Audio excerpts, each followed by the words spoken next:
Donc ici, le 9A, on l'avait déjà fait. On avait trouvé que c'était un projecteur. On avait fait un petit dessin. Enfin, on n'est pas fait, on fait un petit dessin pour représenter la situation. Alors, si on imagine un repère. Donc, bah tiens, on va s'appuyer sur ces carreaux-là. Donc, tac. Ici. Ici. On imagine que c'est notre repère classique du plan. On est dans R2. Hein. On a l'espace dirigé par 1, 2. Donc, si on fait le vecteur 1, 2, donc tac, tac, je prends un petit peu de couleur, il serait finalement 1, 2, donc 1, 2, il serait comme ceci. Donc après, je prolonge toute cette histoire. Tac, tac, tac, tac, tac, tac. Hop, et je prolonge aussi de l'autre côté. Tac, tac, tac, voilà. Donc ça, ce serait E1. Enfin, ce serait C. E1 égale vecte de 1, 2. Ensuite, on représente E2. On peut vous poser la question. Hein. Vecte de moins 3, 2. Alors, j'ai pas remis en gras ici. Ça se voit peut-être pas assez.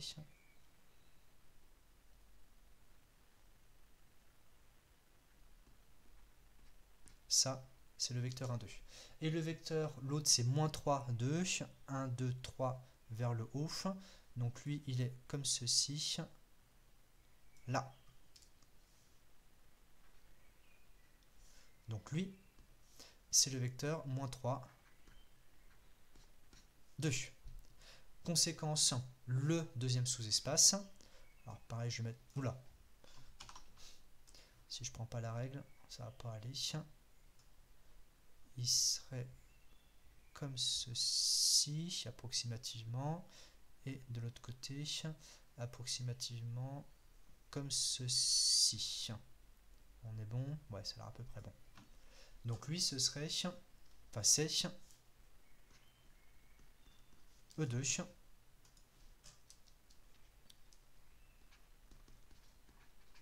égale vecte de, on a dit, moins 3, 2. Et donc si on veut représenter, juste histoire de, le projeté d'un vecteur, donc si on a un vecteur, alors E1, E2, par exemple, alors comment est-ce que je vais le placer? À peu près au pif comme ceci. Donc si ça, c'est votre vecteur petit x, on va le projeter sur E1 en suivant la direction donnée par E2, ce qui fait qu'on va se retrouver avec des pointillés, on va dire comme ceci. Alors, il faut que j'arrive à suivre à peu près mes axes. Comment je vais faire? Ce serait comme ceci, si je ne m'abuse. Est-ce que je suis à peu près aligné là? Là, comme ça plutôt. 1, 2, 3, 1, 2. Hop, je crois que ce serait comme ceci. Et donc, le projeter.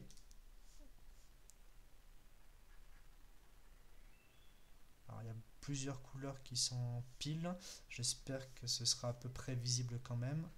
Ça, ce serait le petit x1 égal à... Ah, pardon, du coup, mon champ de notation n'est peut-être pas optimal. Donc, c'est pas petit x, c'est petit x. C'est grand x égale petit y. Et ici, en jaune, ce serait plutôt grand x1. Si je veux respecter un peu la notation. Donc, ce serait le grand x1 égale p de grand x, qui est donc égal à, bon, on va dire par exemple, x1 y1, si on veut l'imaginer comme ça.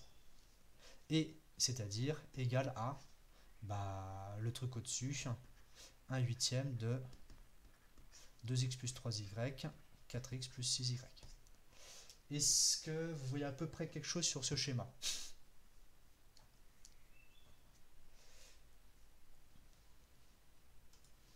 Ça va à peu près. Là, je vais faire des petits pointillés. Comme ça, histoire de... Le jaune, c'est terrible. Alors, terrible dans le bon sens ou dans le mauvais sens? J'imagine que c'est dans le mauvais sens. Dans le mauvais sens, d'accord, ok. Ouais, alors je suis un peu... C'est dommage que je puisse pas mettre mes propres couleurs, parce que bon, il pourrait faire dans le logiciel, il pourrait faire en sorte qu'on puisse avoir toutes les couleurs qu'on veut, ce serait quand même plus pratique. Sauf si j'ai pas trouvé. Sauf si j'ai pas trouvé, ça serait une option cachée. Je regarderai à l'occasion si je peux changer de jaune à autre chose. Alors, Bon, sinon, je vous laisse un peu interpréter. Ça, c'est le schéma. Ici, le symétrique, donc, par rapport à... Pourquoi j'ai 2,1 ici? Hop. Le symétrique de grand X, ce sera donc grand X1 moins grand X2.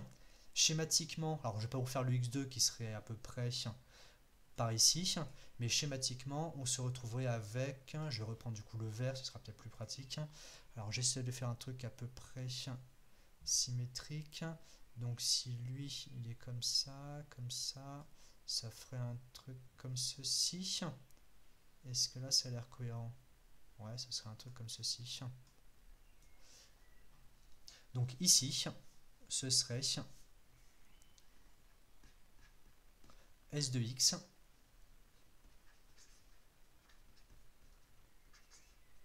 symétrique par rapport à E1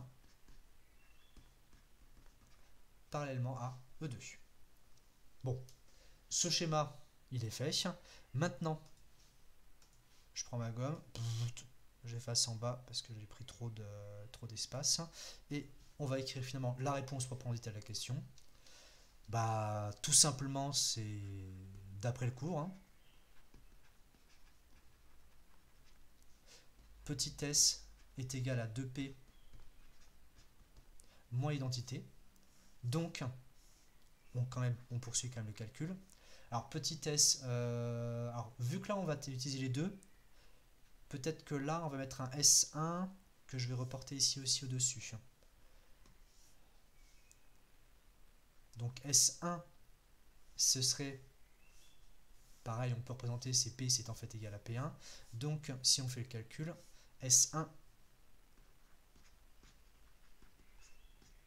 de XY, c'est égal à, donc 2 fois P, donc 1 quart, finalement, de 2x plus 3y, virgule 4x plus 6y, moins le couple xy tout court. Si on rassemble tout ça, alors on peut mettre, pourquoi pas sur 4. Donc ici, xy, il faut l'interpréter comme 1 quart de 4x, 4y. On va donc retrancher 4x ici. Donc ce sera moins 2x plus 3y. On va retrancher 4y sur la deuxième coordonnée. Donc ça fera 4x plus 2y. Donc ici,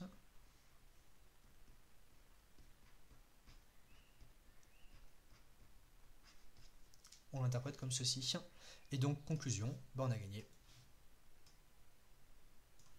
Juste avec un petit calcul, on a notre symétrique. Alors, remettre la page précédente après. La page précédente? Le cours?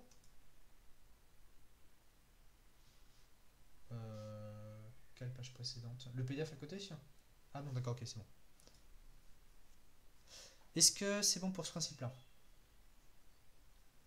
On est bon. Pourquoi P de x égale x1 y1? C'est juste que c'était juste pour mettre une notation. Mais en fait, ici, en vrai, elle me sert à rien, celle-là. Je peux l'enlever. Celui-ci, pouf, pouf, pouf, pouf, pouf, pouf, pouf. Il me sert à rien, en fait, je m'en suis pas servi. Et donc, hop, lui, on va le recoller. Tac, comme ceci. Il y avait une question dessus. Est-ce que S de xy égale x1 moins x2, y1 moins y2? Alors, il n'y a pas de x2, y2 ici. Donc, du coup, non, ça ne marche pas comme ça. Alors maintenant, question suivante. Si on veut la symétrie avec les sous-espaces interchangés, est-ce que quelqu'un a une petite idée? Ça se voit d'après le cours.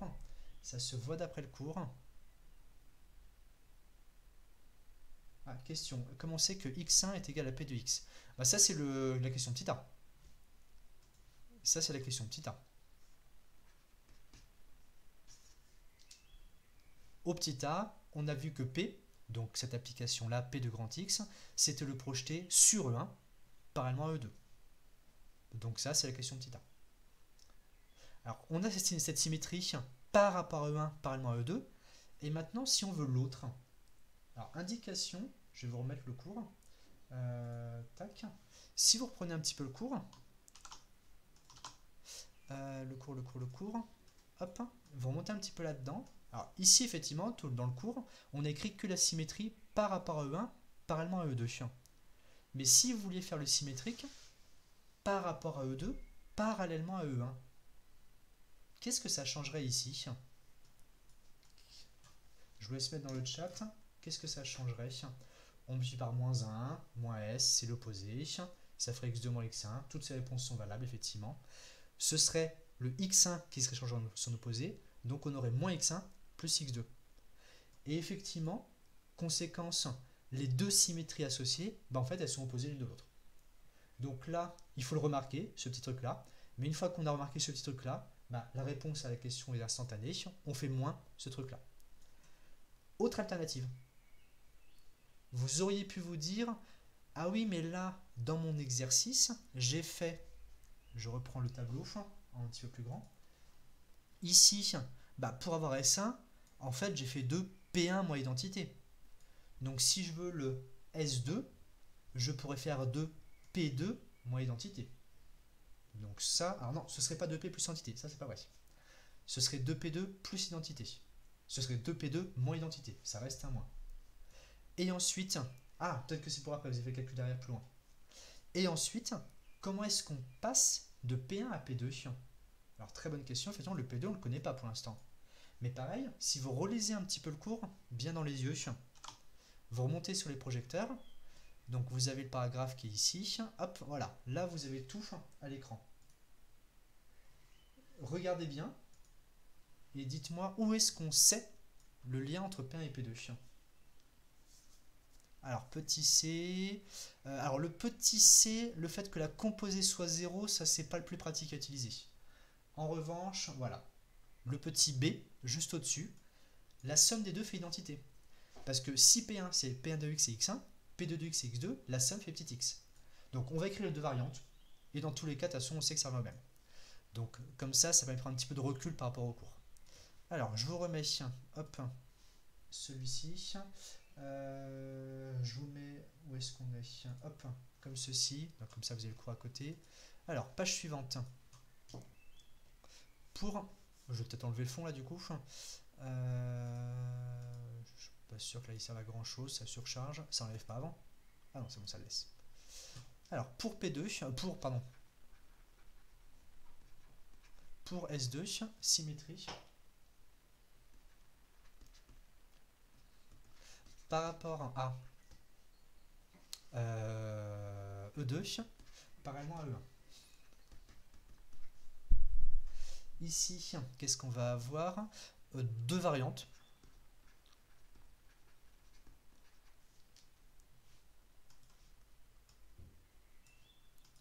Donc, première variante, donc petit 1, on va dire, par définition des symétries.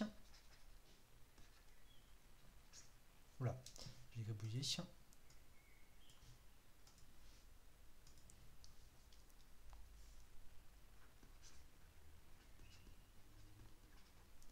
Alors, par définition des symétries, on va faire un petit peu le détail. S2 de, je vais mettre un grand X, histoire d'être cohérent avec l'imitation énoncée.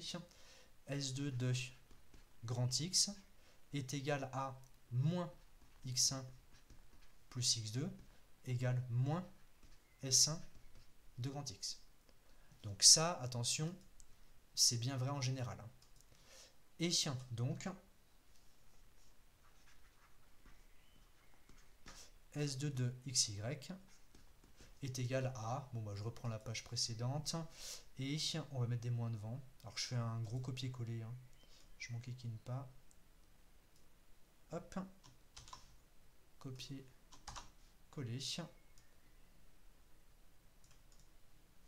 Et on va donc se retrouver avec un moins devant. Et j'ai une parenthèse qui est mal fichue, que je rapproche. Deuxième variante.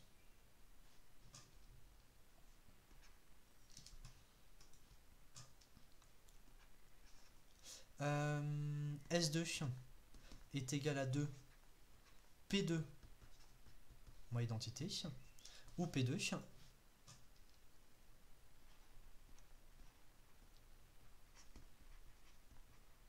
c'est la projection sur E2 parallèlement à E1. C'est-à-dire, et enfin pas c'est-à-dire, qui vaut P2 égale identité moins P1. Conséquence, donc ça c'est CF court sur les projecteurs.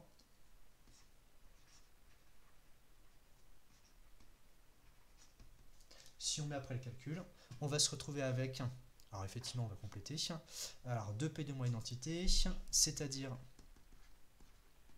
S2 égale, alors 2 fois identité moins P1 moins identité, c'est-à-dire, alors on va avoir le moins 2P1 et on va avoir 2id moins id, identité moins 2P1, et on retombe bien sûr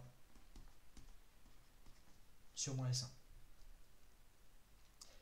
Est-ce que c'est bon ces deux variantes? Est-ce qu'il y a des questions là-dessus?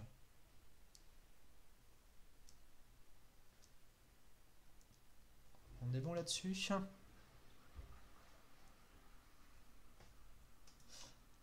Alors, ce que vous allez regarder maintenant, on en est au niveau du timing, il reste une petite demi-heure, parfait.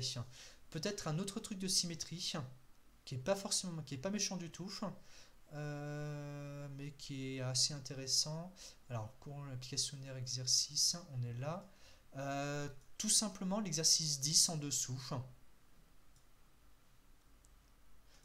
Je vous laisse y réfléchir. On est sur des espaces de matrice et vous allez vous rendre compte de quelque chose d'assez rigolo. On va retrouver des choses qu'on a déjà vues. Donc exercice 10, je vous mets un petit peu plus grand. Hop. Donc je vous laisse pareil réfléchir 3-4 minutes on va dire, tranquillement. Montrer que la transposition est une symétrie. Donc la question est directe. Et préciser l'élément caractéristique. Donc comme d'habitude, c'est-à-dire les sous-espaces associés. Et vous êtes censé reconnaître des choses que vous connaissez. Allez, à vous de jouer. Je vais en profiter pour aller boire un petit verre d'eau.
Ici, donc on a un petit exercice qui est assez classique, c'est sur la transposition de domaine de R. Alors, mais c'est même presque plus qu'un exercice, au fur et à mesure ça deviendra un truc de cours à connaître par cœur.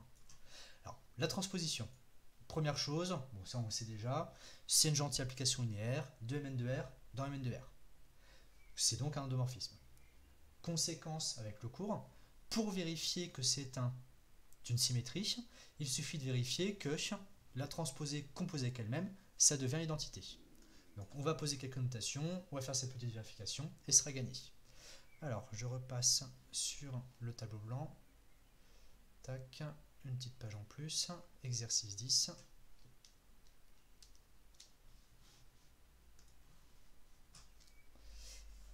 Hop, on va voir ce que je vais faire même plus directement. Hop, je fais une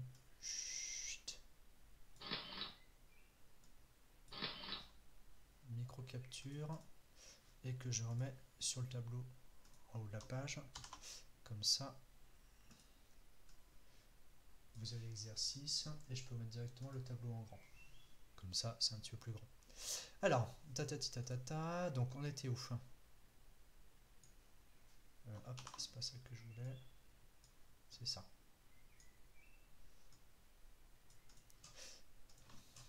Alors, pour cet exercice 10, la transposition, on va la noter, j'aime bien la noter tout.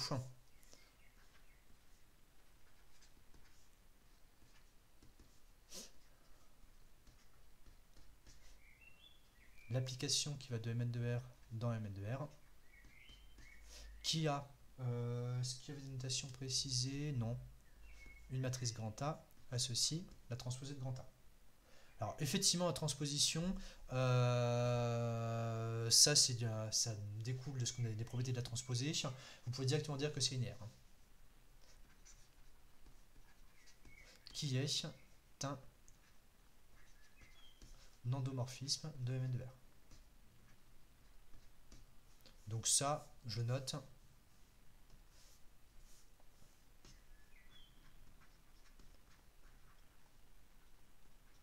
C'est connu. Ensuite, enfin de plus, si on regarde la transposée composée avec elle-même, ce qui nous fait Toronto de A, on se retrouve avec la transposée de la transposée de A. Et bien sûr, bon ça j'imagine que vous y avez pensé, grosso modo, on retombe sur grand A. C'est-à-dire identité de grand A. D'où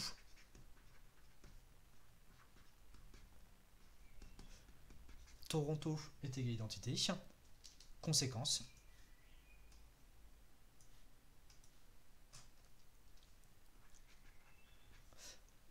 Taux, symétrie. Et on va directement être complet, c'est une symétrie. Alors, par rapport au sous-espace des vecteurs fixes. Les vecteurs fixes, c'est ceux qui vérifient taux de A égale A. C'est le noyau de taux moins identité. Donc symétrie par rapport au noyau de taux moins identité, pas identité de grand E, on va dire id tout court, bon ce serait identité de Mn2R mais bon c'est pas grave, je pense que dans le contexte c'est à peu près clair, parallèlement au noyau de taux plus identité. Donc oui de Mn2R, mais je ne le remets pas, hein, ça c'est pas essentiel. Donc ce passage là, pareil, pouf, il faut que ce soit quasiment mécanique. Maintenant que c'est une symétrie, on va préciser les éléments caractéristiques. Donc premier point ici. Deuxième point ici. Le noyau de taux moins identité. Donc dire que petit a sera plus simple appartient au noyau de taux moins identité. C'est donc équivalent à taux de A égale A. À la place de l'identité de grand A. Non, c'est juste qu'il est mal placé. C'est pas identité de grand A, c'est identité appliquée à grand A. C'est bon? Pas de souci. Vous faites bien de le dire. D'autres auraient pu se poser la question. Donc ici, taux de A égale A, c'est-à-dire transposé de A égale A. Et on reconnaît. Qu'est-ce qu'on reconnaît ici comme relation caractéristique, comme propriété qu'on connaît bien? Allez, dites-moi tous ça en cœur. Ouais, effectivement, on tombe sur les matrices symétriques. En dessous, même principe, dire que grand A, alors on va dire de même, hein, appartient au noyau de taux plus identité, c'est équivalent à dire que A appartient à l'ensemble des matrices anti-symétriques. Conséquence, on se retrouve avec le sous-espace des matrices symétriques et sous-espace des matrices antimétriques. Et maintenant, juste pour faire voir pourquoi est-ce que ça c'est super fort. D'après le cours, vu qu'on a une symétrie par rapport à Sn de R, parallèlement à N de R, on sait que ces deux sous-espaces sont supplémentaires. Et si vous vous rappelez bien, bah c'était un petit peu fastidieux de montrer que c'était supplémentaire. Maintenant, grâce à ça, c'est instantané. Instantanément, cadeau bonus,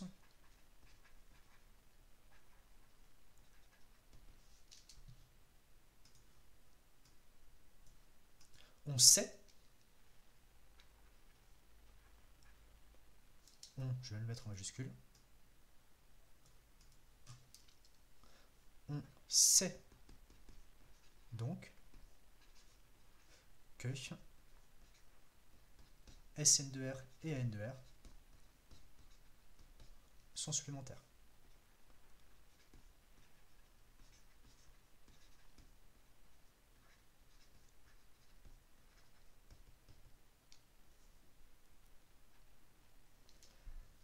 Alors, je ne comprends pas pourquoi taux de A égale A. Alors, si c'est pour l'histoire du noyau, donc dire qu'une matrice grand A est dans ce noyau, ça revient à dire que taux moins identité de grand A égale 0. Je peux faire une petite étape intermédiaire au-dessus. Donc ce serait taux moins identité de grand A égale 0. Ce qui se traduit par, en distribuant, taux de A moins grand A égale 0. Parce que l'identité appliquée à A, on retombe sur grand A. Est-ce que c'est un petit peu plus clair comme ça? Alors, ce sera précisé quand il faut préciser les 1 et le 2. Bah oui, ce sera posé comme ça. Préciser les éléments caractéristiques. Donc voilà, là la question est posée. Bon, en général, même si c'est pas demandé, vous en aurez quasi certainement besoin juste après derrière et ce sera à vous de le faire. Alors pour les dimensions, ça c'est une autre question. Ça c'est une autre question. Là, on va pas s'y intéresser. On peut alors bien sûr, si vous pensez à ça pour montrer que SN et R sont supplémentaires, vous pouvez le faire. Alors en vrai, surtout en deuxième année, ça devient du cours. Donc on ne posera pas la question. En revanche, la méthode ici peut s'adapter à d'autres exercices. Et effectivement, si on y pense, c'est beaucoup plus efficace que de faire des synthèses. Alors, il y a peut-être un petit bémol. Peut-être que certains peuvent se dire, oui, mais alors quand je fais une analyse synthèse, bah, ça me donne un truc en plus. Alors, est-ce que certains pourraient me redire, quand on fait une analyse synthèse, on obtient une information, on obtient a priori une autre information. Une information complémentaire. Alors, pas les dimensions. Lorsque vous faites une synthèse, ça ne donne pas les dimensions. Ça, c'est pas vrai. Alors, l'unicité, non. L'unicité, elle découle de l'aspect supplémentaire. Ouais, bien vu. Ça donne les expressions. Parce que quand vous faites une synthèse, bah, vous faites vos calculs et vous obtenez à la fin l'écriture de grand X1 et l'écriture de grand X2. Mais en fait, bah là, ça marche aussi. Là, on peut les avoir aussi. Il faut juste se rappeler, en termes de projection, symétrie, que sont ces x1 et x2. Si vous repensez au cours sur les projecteurs, le petit x1, alors ici, alors on va le noter comment? Le grand A, on va mettre un grand A indice petit s comme symétrique, un grand A indice petit a comme antisymétrique. Ces deux matrices-ci, ce sont en fait les projetés de grand A sur les sous-espaces Sn de R et N de R. On va faire un petit schéma, juste histoire de se fixer les idées, et vous allez voir qu'en fait, ben on le trouve très facilement. Ce sera un petit bonus. Donc hop, donc un deuxième bonus.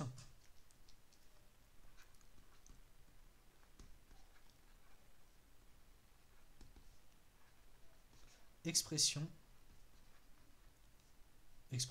au singulier du coup de la décomposition.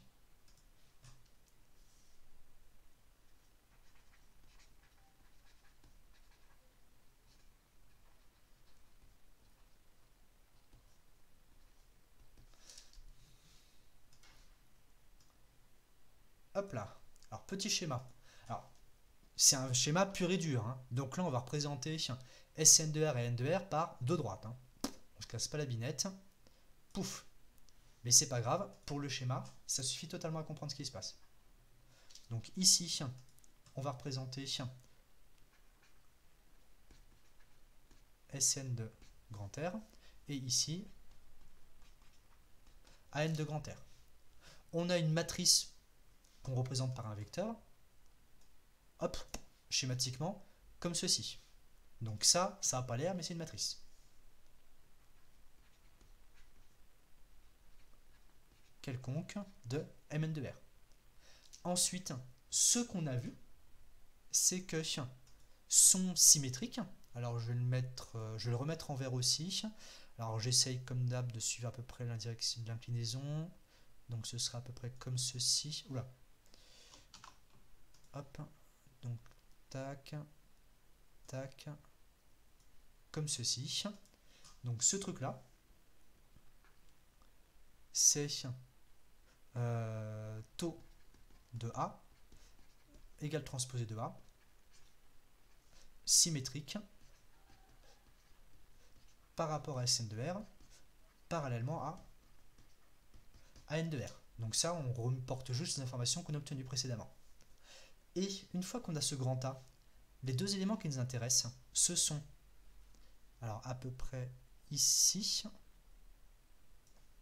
encore une fois, j'étais en mode stylet, à peu près ici, ça, ce truc-là, c'est, on va dire, donc on a dit qu'on le notait grand A indice petit s, et de l'autre côté, à peu près ici, c'est l'autre composante, grand A indice petit a.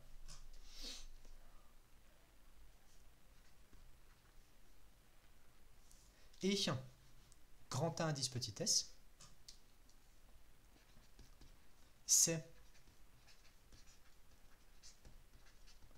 le projeté de grand A sur Sn de R parallèlement à N de R. On va faire que celui-ci pour commencer. Alors, question posée. La matrice de base, c'est M pas A. Bah, ça, après, c'est une variable muette. J'ai mis quoi comme notation? Bah non, j'ai rien mis, moi. Hein. Donc, faites comme vous le sentez. Là, j'ai mis un grand A. Donc, ça, du coup, c'est comme vous voyez. Alors, effectivement, si vous mettez grand M, ça permet de mettre grand S pour symétrique et grand A pour antisymétrique. C'est vrai que c'est plus pratique. Alors, avec l'instant en 1, on peut faire tout l'espace des matrices. Bien sûr, bien sûr, bien sûr. Ça, c'est un truc qu'on avait déjà vu. Toute matrice s'écrit de manière unique, comme somme d'une matrice symétrique et une matrice antisymétrique. Donc ça, c'était des choses qu'on avait déjà vues, et on le revoit du coup ici, grâce aux symétries.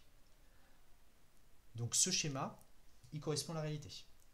Et maintenant, si c'est le projeté sur Sn de R parallèlement à N de R, bah on a un lien avec la symétrie.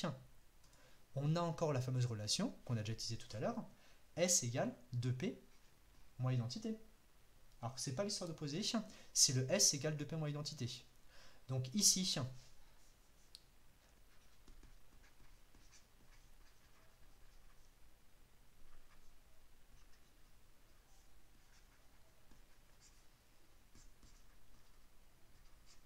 avec le cours sur les symétries projecteurs, alors plus précisément, je vais vous remettre la petite référence, c'est la propriété, hop, je remets juste le cours vite fait, c'est le petit b du 8, non pardon, pas celui-ci, excusez-moi, c'est le 2p moins identité, c'est le 10b, comme ça si vous recherchez, vous pouvez retrouver, propriété 10b, le S égale 2P moins identité, ici se traduit par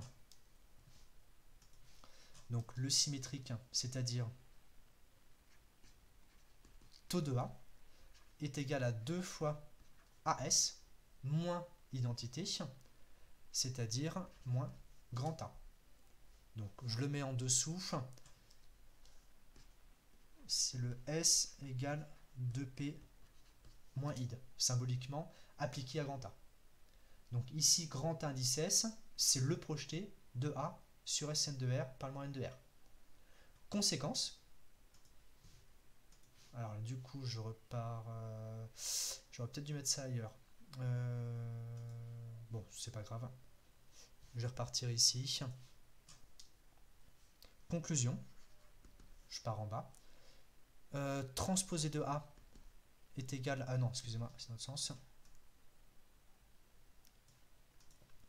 A indice S, c'est égal à taux de A plus A, le tout divisé par 2, c'est-à-dire transposé de A plus grand A sur 2.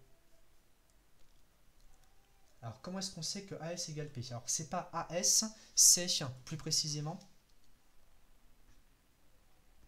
S de A égale 2P de A moins identité de grand A. Et ça découle de ce qui est marqué juste au-dessus. On a dit là,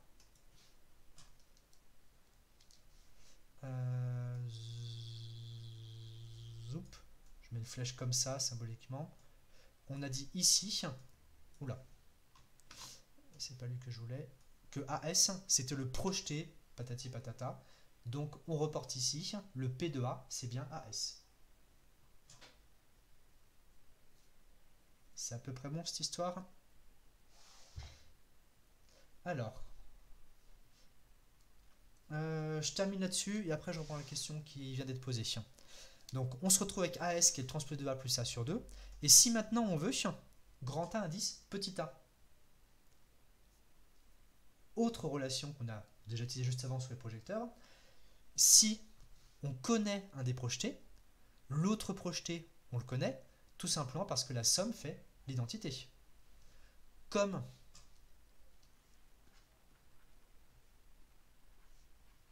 grand A indice S plus grand A indice A est égal à grand A,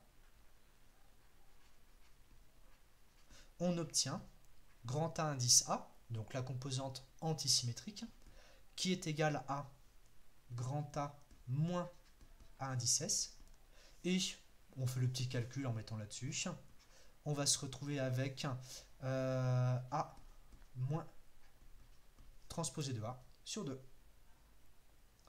Donc, alors attention, non, c'est pas moins S. Attention, attention, ça c'était pour les symétriques. Là, quand c'est deux projetés, le lien c'est la récupérer la somme des deux projetés fait le vecteur complet. Alors, c'est toujours vrai que S1 et S2 sont opposés. Oui, ça, vous regardez avec la définition de symétrique, si on fait le symétrique par rapport à parallèlement à E2, l'image c'est x1 moins x2, l'autre c'est moins x1 plus x2, ils sont tout le temps opposés. C'est vrai en toute généralité. Alors, est-ce qu'il y a des questions là-dessus? Il faudra bien méditer ce truc-là, mais en vrai, alors là, le schéma, bon, en vrai, il sert à rien, c'est juste pour se revisualiser la situation. Et le seul point important, c'est là.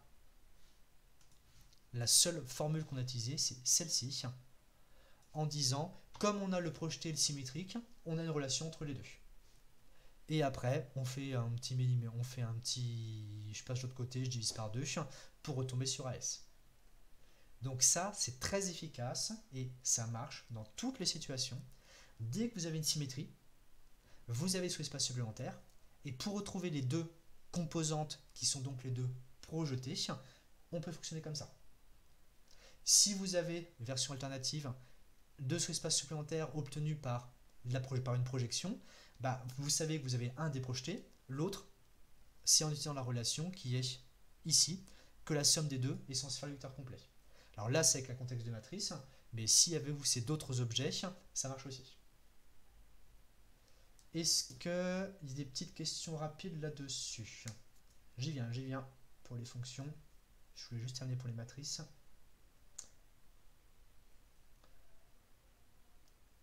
On est bon.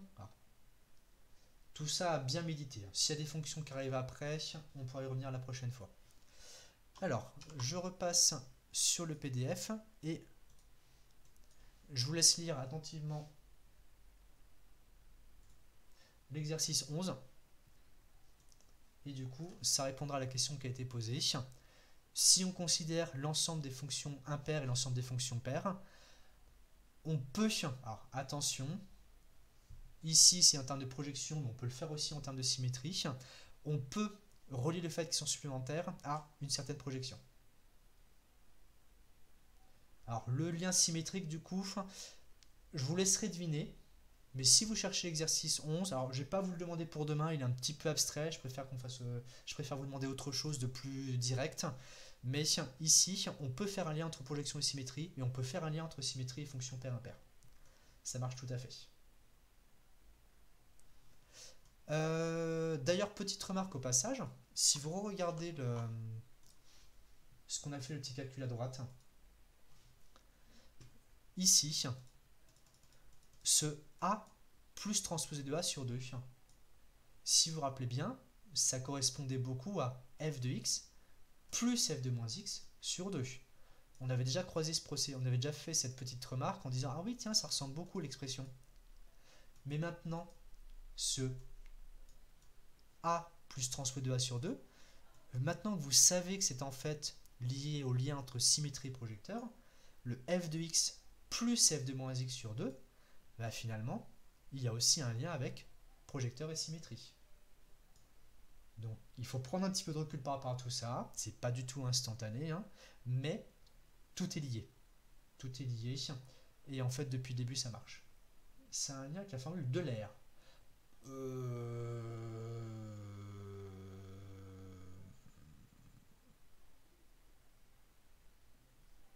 Oui, oui, si on veut. C'est un lien avec la formule de l'air. Alors je vous laisserai deviner pourquoi, on pourra en reparler si vous le souhaitez. Mais c'est un lien avec la formule de l'air en termes de conjugaison. Si vous regardez la conjugaison de C dans C, c'est une symétrie. Et on peut faire des liens comme ça. Ici, donc ce que je vais vous demander de faire pour demain, bon du coup au terminant c'est pas grave, je suis parti là-dessus, je pensais pas faire ça au début mais ça me semble le plus intéressant.